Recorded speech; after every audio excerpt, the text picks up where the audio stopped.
नमस्कार, मनी गुरु देख रहे हैं आप और आपके साथ मैं हूं स्मिता रिशाल। रिटायरमेंट के बाद सुकून से जीना हर किसी का सपना है, लेकिन क्या आपने सोचा है कि इसके लिए कितना पैसा काफी होगा? तो क्या है आपका रिटायरमेंट नंबर जिससे आज के खर्चों के साथ साथ कल भी आपका सुरक्षित रहे? रिटायरमेंट प्लानिंग जल्दी करने के क्या हैं फायदे और कौन कौन से निवेश ऑप्शन आपके लिए रहेंगे सही, ये तमाम बातों को जानेंगे आज के हमारे शो में हमारे साथ होंगे वाइज इन्वेस्ट के सीईओ हेमंत रुस्तगी और mutual fund expert Vishwajeet Parashar इस वक्त हमारे साथ हैं। आप दोनों का बहुत स्वागत है सर हमारे साथ इस शो पर जुड़ने के लिए।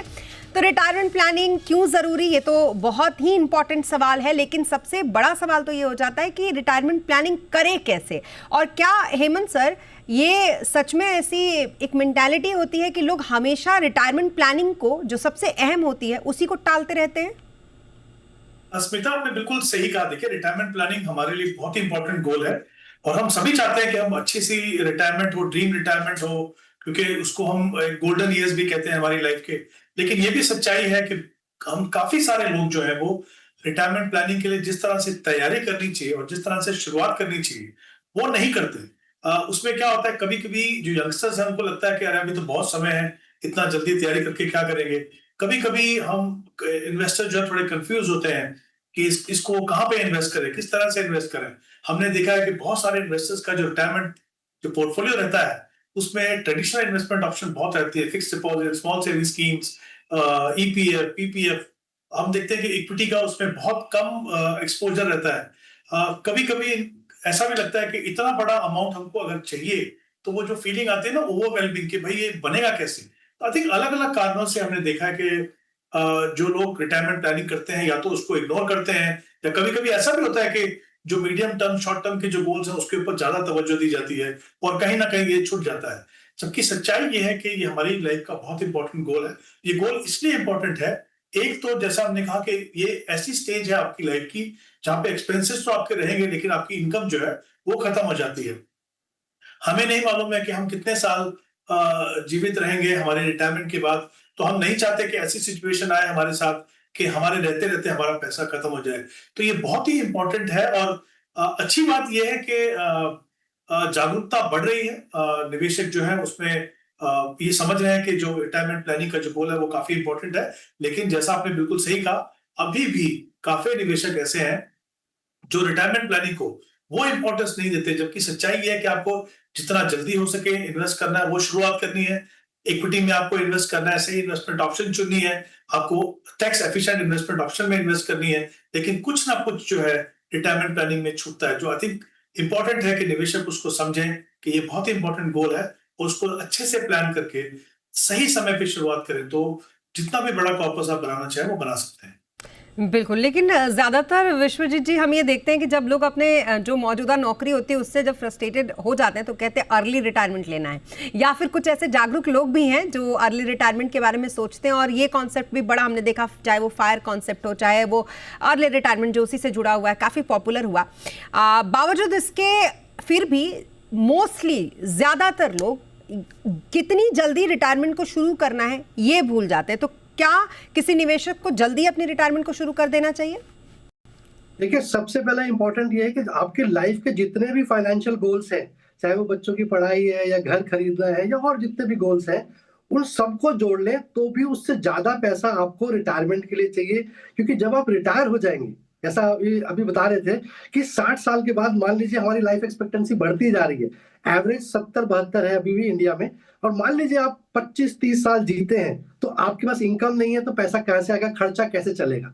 और कोई भी नहीं चाहता कि बागबान जैसी स्टोरी हो आपके साथ ताकि आप बच्चों के ऊपर डिपेंडेंट हो। तो जरूरी है कि आपको अपनी रिटायरमेंट प्लानिंग तो अवश्य करनी चाहिए। और ये करनी कब से शुरुआत चाहिए? पहली इनकम से। जब आपकी इनकम स्टार्ट होती है आपको उसी इनकम से आइडली स्टार्ट करना चाहिए, चाहे वो ईपीएफ के रूप में हो, चाहे वो पीएफ के रूप में हो, कुछ ना कुछ स्टार्ट होना चाहिए। क्योंकि पावर ऑफ कंपाउंडिंग जितना लंबा समय होगा उतना अच्छा रहेगा। और एक एग्जांपल के तौर पे समझे, अगर कोई 25 वर्ष का व्यक्ति है, अगर वो स्टार्ट करता है रिटायरमेंट प्लानिंग 60 साल तक के लिए, तो आज अगर उसको 3 करोड़ 20 लाख रुपए जोड़ने हैं तो केवल 5,000 रुपए की मंथली एसआईपी आवश्यक है, मतलब ओके है। लेकिन वहीं अगर वो 10 साल बाद डिले स्टार्ट करता है, मतलब 35 वर्ष की उम्र में स्टार्ट करता है, तो उसको 15,000 रुपए की एसआईपी चाहिए होगी वही कॉर्पस क्रिएट करने के लिए 3 करोड़ 20 लाख का। तो इंपॉर्टेंट है कि आप बिल्कुल डिले ना करें, start from your first income, that is very important. और जितना डिले करेंगे आपको उतना कॉर्पस और डालना पड़ेगा और ज्यादा पैसा जोड़ना पड़ेगा, तब जाके आप एक डिग्निफाइड रिटायर्ड लाइफ जी पाएंगे। मेरे हिसाब से आपको जब भी आप रिटायरमेंट प्लानिंग करते हैं तो बहुत इंपॉर्टेंट है, क्योंकि ये एक ऐसा गोल है इसमें आपको कोई लोन नहीं देने वाला। आपको कार के लिए लोन मिल जाएगा, हाउस के लिए लोन मिल जाएगा, रिटायरमेंट के लिए कोई लोन नहीं मिलेगा। तो आपको ये करना ही है, और इंडिया में कोई भी सोवरियन गवर्नमेंट सिक्योरिटी नहीं है, तो आपको खुद ही करनी है रिटायरमेंट प्लानिंग। तो इंपॉर्टेंट उसके बाद ये है स्मिता जी कि एक कॉन्सेप्ट है जिसे कहते हैं लाइफ। लाइफ का मतलब है आपको 4 फैक्टर्स आपको पता होने चाहिए अगर आप रिटायरमेंट प्लानिंग करते हैं। आपकी लाइफ एक्सपेक्टेंसी आप कितनी मापते हैं? इंडिया में लोग कहते हैं कि 100 वर्ष तक जीना चाहिए, तो प्लानिंग भी उसी के हिसाब से होनी चाहिए। आय का मतलब इन्फ्लेशन, महंगाई, तो महंगाई को जरूर कंसिडर करना है, क्योंकि ये सबसे बड़ा मतलब जिसे कहते हैं दुश्मन हो सकता है आपकी रिटायरमेंट प्लानिंग में। आप सोच रहे हैं कि इतने पैसे से चल जाएगा, लेकिन महंगाई आपका सारा गोल इधर उधर कर देगी। F stands for future returns, कि आप कितने रिटर्न्स एक्सपेक्ट कर रहे हैं। जैसा अभी हेमंत जी बोल रहे थे कि आप अगर इन्वेस्ट ही ऐसे प्रोडक्ट्स में कर रहे हैं जहां पे 6-7% की रिटर्न मिलेगी, तो आप महंगाई को बीट नहीं कर पाएंगे। तो आपको किस टाइप के प्रोडक्ट्स में इन्वेस्ट करना है वो भी कंसिडर करना पड़ेगा। और ई स्टैंड्स फॉर एक्सपेंसेस, कि आपका महीने का खर्च क्या है। अगर ये चारों आंकड़े आप अंदाजा लगा सकते हैं तो एक अच्छा रिटायरमेंट प्लान आप बना सकते हैं। बहुत ही अच्छे तरीके से आपने समझाया है लाइफ को भी, और रिटायरमेंट का कॉर्पस आपके लिए किस तरीके से मायने रखता है और कैसे आप इसको तय करेंगे ये भी। अब क्योंकि हम आज बात ये कर रहे हैं हेमंत सर कि नंबर क्या होना चाहिए, एक आपने क्या सोचा होगा और वो होना क्या चाहिए, क्योंकि हो सकता है कि जो अमाउंट आपने सोचा हो वो आपके रिटायरमेंट के बाद उतना ना रहे जितना आप अभी आपने सोचा। और आपने अक्सर देखा होगा हमारे कॉलर शोज में भी लोग जो अपने लिए कॉर्पस रखते हैं, कई बार रिटायरमेंट का उसमें महंगाई का ध्यान रखना भूल जाते हैं और उन्हें लगता है कि आज से 1 साल बाद भी, आज से 20 साल बाद भी 1 करोड़ रुपए उनके लिए सफिशिएंट होंगे। तो अगर मैं आपसे पूछूं तो किसी के रिटायरमेंट प्लानिंग में अगर हम रिटायरमेंट का वो नंबर देखें तो क्या होना सही रहेगा? देखिए स्मिता, ये बहुत ही इंपॉर्टेंट एस्पेक्ट है रिटायरमेंट प्लानिंग का। और जब हम इन्फ्लेशन की बात करते हैं तो इन्फ्लेशन आपको दोनों स्टेजेस में कंसीडर करना होगा। एक्यूमुलेशन स्टेज जब आप अपना कॉर्पस बना रहे हो, और जो डिस्ट्रीब्यूशन स्टेज है रिटायरमेंट के बाद जब अपनी आप इनकम जनरेट कर रहे हो। तो काफी बार गलती क्या होती है कि हम ये सोचते हैं कि चलिए जब हम रिटायर होंगे तो हमें इतने पैसे की जरूरत पड़ेगी, लेकिन उसके बाद जो महंगाई से आपके खर्चे बढ़ेंगे उसको हम कंसीडर नहीं करते। तो आई थिंक कितना अमाउंट होगा वो डिपेंड करता है। देखिए इवन रिटायरमेंट का जो गोल है स्मिता, वो आप शुरुआत कर सकते हैं एक गोल से, उसको भी आपको रिवाइज करने की जरूरत है, क्योंकि over a period of time आपका खुद का लाइफस्टाइल बदलता है, आपकी इनकम बदलती है, आपका जो उसके इन लाइन आपको अपना गोल को भी बढ़ाना पड़ेगा। तो एग्जांपल लेते हैं, मान लीजिए आप 40 साल की उम्र में कोई अगर सोच रहा है कि 60 साल में मुझे रिटायर होना है और मेरा एक्सपेंस जो है वो 50,000 होगा, तो आपको चाहिए 6 लाख रुपए, राइट? 6% का रिटर्न आपको चाहिए, जो हम एसडब्ल्यूपी से ले सकते हैं। सच्चाई ये है कि वो 50,000 का जो एक्सपेंस है वो 50,000 नहीं रहेगा। अगर हम 6% का भी इन्फ्लेशन लेते हैं तो 5 साल के बाद वो 67,000 पर मंथ हो जाएगा, और 10 साल के बाद वो 90,000 हो जाएगा। तो आप ये सोचिए सिनेरियो कि 10 साल के बाद जब आप वो 90,000 आपको निकालना होगा, तो आपका जो विड्रॉल है वो 10 से 11% हो जाएगा। 1 करोड़ रुपए अगर आप 11% निकालेंगे तो जाहिर सी बात है आप अननेसेसरी रिस्क ले रहे हो और आपका पैसा ग्रो नहीं होगा। तो आप वो सिचुएशन में आएंगे जैसा मैंने पहले कहा था कि आपके रहते रहते वो पैसा खत्म होगा। तो फिर आपको क्या करना है, जब आप वो इन्फ्लेशन लेते हैं तो आपको मिनिमम 2 करोड़ का कॉर्पस बनाना है, ताकि जो आपका जो विड्रॉल है वो 5 से 6% के लिए रह जाए। अब वो 2 करोड़ के लिए 20 साल में अगर मैं 12% का रिटर्न मान के चलूं तो मुझे 22,000 रुपए इन्वेस्ट करने हर महीने। यही अगर मैं स्टेप अप करूं, ये एक इंपॉर्टेंट एस्पेक्ट है रिटायरमेंट में, अगर मैं वो स्टेप अप करूं 10% से तो मेरा कॉर्पस बनेगा 4 करोड़। तो आई थिंक ये कुछ इंपॉर्टेंट एस्पेक्ट है निवेशकों को समझने के लिए। पहली बात कि जो अपना कॉर्पस बनाए, उसको जो आपको रिटायरमेंट का जो गोल बनाते हैं उसको आप टारगेट को रिवाइज करते रहिए जैसे जैसे आपका जो लाइफस्टाइल बदलता है। और जो आपकी लास्ट एक्सपेंस है, जनरली आप ये अज्यूम करके चल सकते हैं कि उसका 70 to 80% पैसा आपको रिटायरमेंट के बाद चाहिए। तो ये कुछ इंपॉर्टेंट एस्पेक्ट है मुझे लगता है। जब आप टारगेट सेट करना चाहें, कैसे उसको अचीव करेंगे, इन्फ्लेशन को दोनों स्टेजेस में आपको कैसे कंसीडर करना है, तो ये कुछ इंपॉर्टेंट एस्पेक्ट है जो मुझे लगता है हर जो इन्वेस्टर है जो रिटायरमेंट प्लानिंग के बारे में सोच रहा है या कर रहा है, उन चीजों को हमेशा कंसीडर करने की जरूरत है। बिल्कुल, तो रिटायरमेंट का ये नंबर जैसा बताया यहाँ पर हेमंत सर ने, वैसे आप अपने लिए चुन सकते हैं। और ये बहुत इंपॉर्टेंट होता है कि आप अपने हिसाब से डिसाइड करें कि अभी के जो खर्चे हैं वो बाद में आपके कितने होंगे, और फिर वो पूरा जोड़कर आप एक कॉर्पस बनाएं जिसमें महंगाई का तो आप ज़रूर ध्यान रखें। अब पराशर सर, मैं आपके पास आऊँगी। मुझे एक बात बताइएगा, बड़े सारे लोगों को आपने देखा होगा, ज़रूर ऐसे लोग आपके पास भी आते होंगे जिनको ये लगता होगा कि अगर वो PPF में इन्वेस्टमेंट कर रहे हैं, NPS उनके पास है, इन सब में अगर वो पैसा डाल रहे हैं या FD में उनके पैसे पड़े हैं, तो फिर ये काफ़ी होते हैं उनके लिए इन सारे इंस्ट्रूमेंट्स में पैसा लगा देना रिटायरमेंट प्लानिंग के लिए। क्या अभी भी आज के ज़माने में भी जो ये परंपरागत ट्रेडिशनल इंस्ट्रूमेंट्स थे इन्वेस्टमेंट के, इस पर भरोसा किया जा सकता है, करना सही रहेगा? देखिए, मेरे हिसाब से जब भी आप कोई प्लानिंग करते हैं, कोई पोर्टफोलियो बनाते हैं, तो जरूरी है कि उसमें डेट का भी पोर्शन होना चाहिए, इक्विटीज का भी होना चाहिए। अब जो भी ये ट्रेडिशनल प्रोडक्ट्स हैं, नेचुरली इनकी रिटर्न्स देखें तो 6 से 8% तक की रहती है। तो और महंगाई अगर हम कंसिडर करें 5 से 6% और उसके ऊपर भी टैक्स देना है, तो कहीं ना कहीं आपकी जो परचेजिंग पावर है वो काफी कम हो जाती है। तो उससे आप एक बड़ा कॉर्पस जनरेट नहीं कर पाते। तो मैं नहीं कह रहा कि पीपीएफ अच्छा प्रोडक्ट नहीं है, आप ईपीएफ में भी इन्वेस्ट करिए, 8.2%, 8.15% रिटर्न मिल रहा है, बहुत अच्छा है। वो भी कंपाउंडिंग होगा 25-30 साल में, तो एक अच्छा कॉर्पस बन जाएगा। बट जरूरी है कि आपको कुछ पोर्शन इक्विटीज में निवेश करना पड़ेगा, और उसके लिए मेरे हिसाब से म्यूचुअल फंड एक पर्याप्त प्रोडक्ट है, जहां पे आप एसआईपी के थ्रू एक बड़ा कॉर्पस जनरेट कर सकते हैं। 12% का हम अजम्पशन लेके चलते हैं रिटर्न्स का, अगर आप लंबे समय तक निवेशित रहते हैं तो आपका पास एक काफी डिफरेंस आ जाता है महंगाई से और रिटर्न्स के बीच में। तो आप एक कॉर्पस बड़ा जनरेट कर सकते हैं। जैसा अभी हेमंत जी एग्जांपल दे रहे थे, मैंने भी एक एग्जांपल देखा कि अगर कोई 1 लाख रुपए का खर्च है किसी का, और 30 साल के बाद उसको रिटायरमेंट प्लानिंग करनी है, तो करीब करीब 4,32,000 रुपए पर महीना चाहिए होगा। तो ये 4,32,000 रुपए महीना अगर हम साल का करें तो 50 लाख के करीब हो गया। और इसको अगर हम 26 से मल्टीप्लाई कर दें, एक नंबर है 26, अगर हम साल का खर्चा इन्फ्लेशन ऐड करने के बाद 26 से मल्टीप्लाई कर दें, तो आपको पता लग जाएगा कि मुझे कितना कॉर्पस चाहिए। तो ये करीब करीब 12.5 करोड़ के करीब बन जाता है। और वहीं कितना बड़ा अमाउंट लग रहा है देखने में, पर वहीं अगर आप 40,000 रुपए की एसआईपी करें तो ये गोल अचीव कर सकते हैं। अगर 40,000 भी आपको ज्यादा लग रहा है तो आप 15,000 रुपए की एसआईपी किए, 10% का स्टेप अप करिए, तो आप अपना गोल अचीव कर सकते हैं। तो ये म्यूचुअल फंड्स और जो पावर ऑफ कंपाउंडिंग आपको एडवांटेज मिलता है ट्रेडिशनल प्रोडक्ट्स के कंपैरिजन में, वो एक बड़ा कॉर्पस जनरेट करने के लिए, तो मुझे ऐसा लगता है दोनों का ही रोल है। बट आपको इक्विटी आप अवॉइड नहीं कर सकते अगर आपको एक बड़ा कॉर्पस जनरेट करना है। बिल्कुल, और लगातार अगर आपको अपने पोर्टफोलियो में ग्रोथ देखनी है तो अब हेमंत सर मुझे एक बात बताइए, किसी को अगर मान लीजिए रिटायरमेंट प्लानिंग करनी है अभी के समय में, तो एक परफेक्ट पोर्टफोलियो उसके लिए रिटायरमेंट प्लानिंग के हिसाब से बेस्ट ऑप्शंस क्या क्या हो सकते हैं जो वो ऑप्ट करें पोर्टफोलियो में?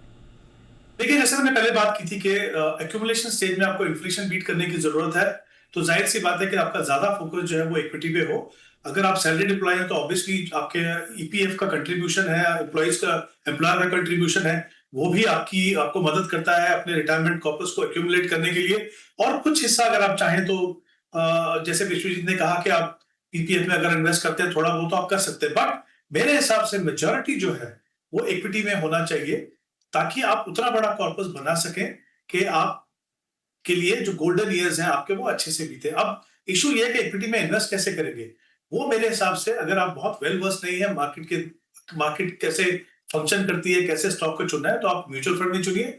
म्यूचुअल फंड में भी मैं चाहूंगा कि आप उन डाइवर्सिफाइड कैटेगरीज जैसे flexi cap, multi cap, large and mid cap, इनके ऊपर आप ज्यादा फोकस कीजिए, उन फंड्स में इन्वेस्ट कीजिए जिन्होंने कंसिस्टेंटली काफी अच्छे से परफॉर्म किया है, जो कैटेगरी एवरेज से बेटर परफॉर्म कर रहे हैं। कभी भी टॉप परफॉर्मिंग फंड्स को चेज मत कीजिए, क्योंकि वो हर 3 या 6 महीने के बाद आपको अलग अलग फंड वहां पे नजर आएंगे।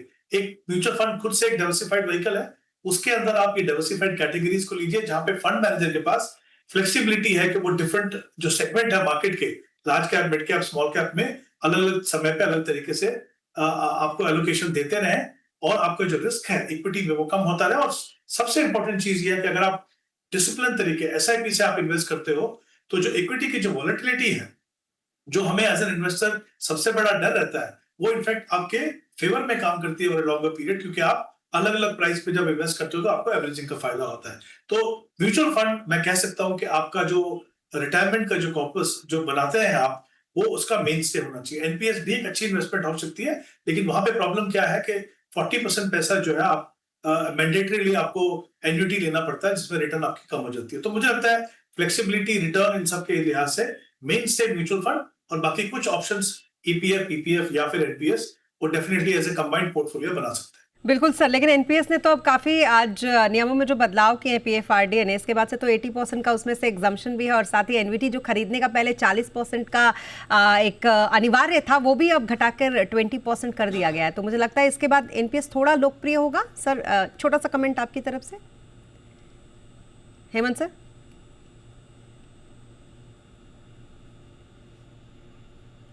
हेमंत सर जी, आपसे पूछा मैंने, पीएफआरडीए ने जो ये एनपीएस में चेंजेस किए, जो एनवीटी अभी आप बता रहे थे 40% तक खरीदना जरूरी था, वो अब घटा के 20% कर दिया है और अब जो उसकी लिमिट थी पैसे निकालने की वो भी एक मुश्त राशि अब 80% तक कर दिया है।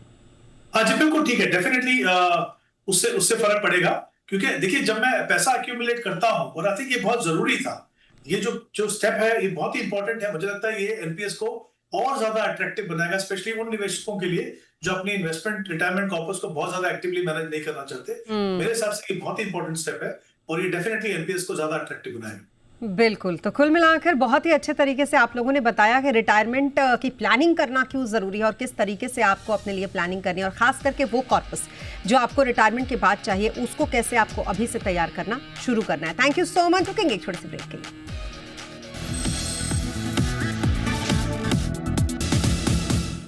और ब्रेक के बाद एक बार फिर आपका स्वागत है। और मार्केट कभी एक जैसा नहीं रहता, कभी तेजी कभी गिरावट। ऐसे में सिर्फ एक एसेट क्लास पर भरोसा करना तो रिस्की हो सकता है, लेकिन क्या कोई ऐसा फंड भी है जो मार्केट के हर साइकिल में बैलेंस बनाए रखे? तो जवाब है हाँ, जिसमें तेजी भी है, ग्रोथ का फायदा भी मिलता है, गिरावट में नुकसान भी काफी सीमित रहता है। और इस फंड का नाम है मल्टी एसेट एलोकेशन फंड। आज हम इसी पर करेंगे बात कि क्या रहनी चाहिए इसमें निवेश की सही स्ट्रैटेजीज पर बात करने के लिए हमारे साथ है खास मेहमान, wealthy.in के को फाउंडर आदित्य अग्रवाल। आदित्य, स्वागत है हमारे शो में आज आपका। और सबसे पहले तो ये बताइए कि मल्टी एसेट एलोकेशन फंड, जिसको हर साइकिल में आपको ये माना जाता है कि आपको वो प्रोटेक्ट करेगा ही करेगा, इसमें इन्वेस्टमेंट की जो स्ट्रैटेजी है वो किस तरीके की रखनी चाहिए? थैंक यू स्मिता, सबसे पहले शो पे आमंत्रित करने के लिए। और जैसा कि आपने बोला कि एसेट क्लास, पहले तो मल्टी एसेट समझ लेते हैं कि मल्टी एसेट का क्या मतलब है। तो मल्टी एसेट में जब हम बात करते हैं तो उसमें एक्चुअली हम 3 एसेट क्लास की बात करते हैं, इक्विटी, डेट और गोल्ड। मल्टी एसेट की बात करते हैं तो हम 3 एसेट की बात करते हैं, इक्विटी, डेट और गोल्ड। और जो मल्टी एसेट की जरूरत इसलिए पड़ती है क्योंकि हर साइकिल में अलग एसेट क्लास हीरो होती है, कभी इक्विटी होती है, कभी डेट होती है और गोल्ड होती है। और जो आपने सबसे बड़ी बात कही वो ये बात कही कि अगर हम सिर्फ इक्विटी को as an asset class choose करते हैं तो उसमें उतार चढ़ाव जो होते हैं वो उतार चढ़ाव थोड़े ज्यादा होते हैं। बट जब उसमें हम डेट या गोल्ड का कुशन ले लेते हैं तो हमें एक एग्जाम्पल के तौर पे कहना चाहूंगा कि जैसे कि अगर हम पिछले 25 साल का डेटा अगर देखें तो अगर सिर्फ इक्विटी में इन्वेस्टमेंट होता तो जो हमारा मैक्स ड्रॉडाउन जिसे बोलते हैं, इसका कहने का मतलब कि सबसे ज्यादा कितनी हमारे पोर्टफोलियो में गिरावट हुई, तो लगभग 50 से 60% गिरावट हुई अगर प्योर इक्विटी का पोर्टफोलियो होता है। वहीं पे अगर मल्टी एसेट पोर्टफोलियो अगर होता है तो वो गिरावट, मैक्सिमम गिरावट 25 से 30% हुई होती है पोर्टफोलियो में, और जबकि उस 25 साल पीरियड में रिटर्न्स में कोई खास फर्क नहीं है। तो इसलिए मल्टी एसेट फंड एक बहुत ही अच्छा तरीका है कि आपकी जो इन्वेस्टमेंट की जर्नी है उसको स्मूथ बनाने का, क्योंकि आपको 2-3 एसेट क्लास का इक्विटी की ग्रोथ के साथ साथ डेट और गोल्ड की कुशन का भी फायदा मिलता है आपकी इन्वेस्टमेंट जर्नी को स्मूथ करने का। बिल्कुल, लेकिन हमने इस वॉलेटाइल मार्केट में ये देखा कि इसका इतना डाइवर्सिफाई होना किस तरीके से काम आया। एक आम निवेशकों के लिए आप इसको कैसे समझाएंगे कि डाइवर्सिफिकेशन कितना इंपॉर्टेंट है उनके लिए? तो जैसा कि हम अगर पिछले 2 साल की भी बात करें या पिछले 5 साल की बात अगर करें तो इक्विटी एक तरफा रैली में था, इसलिए आप देखेंगे कि हमारे ज़्यादातर जो नए इन्वेस्टर्स हैं वो 100% इक्विटी इन्वेस्टर हैं। बट आप पिछले 2 साल में देखेंगे जब अनसर्टेनिटीज़ का दौर आया, ट्रम्प के टैरिफ्स हों चाहे इकोनॉमिक स्लो डाउन का हो, तो सडनली आप देखेंगे gold as an asset class की जो gold as an asset class की परफॉर्मेंस थी वो इक्विटी से बेहतर हो गई। तो इस दौरान जिस भी क्लाइंट के पोर्टफोलियो में अगर गोल्ड था तो उन्होंने निफ्टी 50 को बीट किया और निफ्टी 50 से बेहतर रिटर्न जनरेट किए, राइट। तो ये तो हमने खास करके पिछले 2 साल में देखा ही है, जहां पर अगर आपका पोर्टफोलियो मल्टी एसेट था, जहां पर आपके पास सिर्फ इक्विटी नहीं थोड़ा गोल्ड भी था, तो आपने एक्चुअली इस समय में जब इक्विटी ने रिटर्न्स नहीं दिए, आपको गोल्ड ने आपके पोर्टफोलियो को संभाला। तो ये तो हमने पिछले 2 साल में ही देखा है, जहां पर आपको एक लाइव एग्जाम्पल मिल गया कि अगर आपका पोर्टफोलियो मल्टी एसेट है तो कैसे आप मार्केट के अलग अलग दौर में अपने पोर्टफोलियो को एक स्मूथ कर्व पे रख सकते हैं।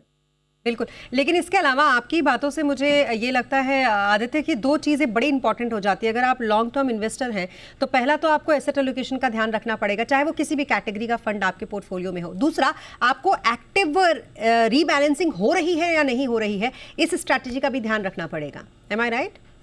बिल्कुल सही बात। और मल्टी एसेट फंड इसलिए मुझे बहुत पसंद है पर्सनली, क्योंकि जो एसेट एलोकेशन है, आप किसी भी मार्केट गुरु की किताब पढ़ी है, जिन्होंने 50 साल मार्केट स्टडी करके गुरु बने हैं और किताबें लिखी हैं बड़ी बड़ी, उनमें वो बोलेंगे कि 88% रिटर्न्स जो बनते हैं आपके, वो एसेट एलोकेशन को एट्रीब्यूट किए हैं। बट एसेट एलोकेशन, मान लीजिए हमने डिसाइड किया कि हम 70% एक्विटी रखेंगे, 20% डेट रखेंगे और 10% गोल्ड रखेंगे। मान लीजिए हमने ये एसेट एलोकेशन डिसाइड किया, पर होता क्या है प्रैक्टिकली कि अगर मैं एक इन्वेस्टर, जहाँ पे मुझे एक्विटी मेरी, चाहे सपोज रैली आ गई और मेरा एक्विटी कंपोनेंट बढ़ के 70 से 80 हो गया, अब एज एन इन्वेस्टर मैं एक्चुअली इतना डिसिप्लिन नहीं रहता कि उसको मैं एक्विटी को बेचूं उस वक्त, क्योंकि मुझे एक तो दो चीज़ें लगती हैं। मुझे एक तो लगता है कि यार ये एक्विटी और बढ़ेगा अभी, और दूसरा मुझे लगता है मुझे लॉन्ग टर्म कैपिटल गेन्स देना पड़ेगा।